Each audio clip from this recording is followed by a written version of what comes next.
So simulan natin dito mga idol. Coach Tim kung ipa-priority ang mga young Gilas player tulad lamang ni Kevin Kiembao na mabigyan ng mahabang minuto. Dalawang legit na shooting guard pasok na sa Gilas, Pilipinas. And bago ho natin yan ipagpatuloy pag-usapan, please huwag niyo muna kakalimutan na mag-like and subscribe sa ating channel.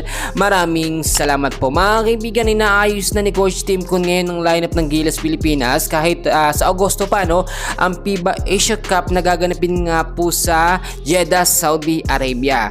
Ngayon ho kasi mga idol, nakita naman natin kulang-kulang pa sa lineup ng Gilas, Pilipinas. Pero si Coach Tim Con ay nakareserba ng lineup. Ang sinasabi ko mga kaibigan, kahit nga po dun sa FIBA Asia Cup qualifiers natalo tayo kahit yung mga mahihinang team lamang tulad ng Chinese Taipei, which is ngayon nasa group D tayo, kasama natin sila. Makakalaban ulit natin ng Chinese Taipei, ang Iraq at ang New Zealand. Tanong ng ating mga kababayan at mga fans ng Gilas, Pilipinas, sasabat na ba or okay na ba ang lineup kayo ni Coach Tim Con? Mga kaibigan, tulad ng aking sinasabi, kulang pa rin ho tayo sa legit na sentro kasi wala naman talaga si Kai Sotto, pero kinokontak ho ni Coach Tim Con si Kai Sotto, yung availability nito, yung update sa kanyang injury, kung ano nang lagay, at kapag ka okay na at meron ng medical clearance ng doktor, pwedeng mapasama pa sa lineup si Kai Sotto mga idol. Hindi ho yan imposible. Bukod pa po dyan mga idol, ito yung sinasabi ko sa inyo, ito gumagawa na ng pangalan at ingay sa KBL.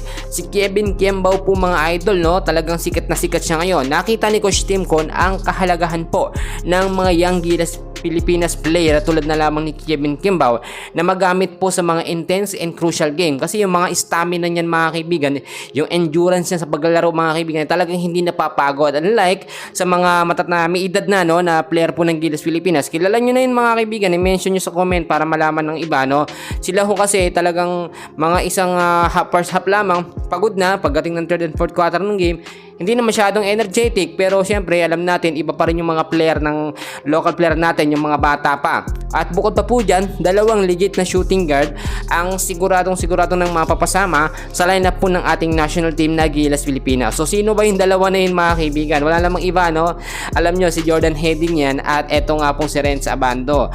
Matagal na talaga yung nakabackup sa Gilas, Pilipinas. Hindi nga sila na priority nagamit sa FIBA Asia Cup qualifiers.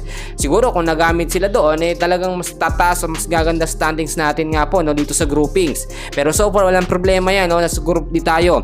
Hindi natin dapat katakutan ng Chinese Taipei, Iraq at ang New Zealand. At kahit makatapon tayo mga idol hindi man tayo makatapon dito sa ating group, walang problema. Harapin natin yung malalakas sa team tulad nga po ng Australia at bansang Japan. Yan muna ang update natin, and please huwag niyong kakalimutan na mag-like and subscribe. Maraming salamat po.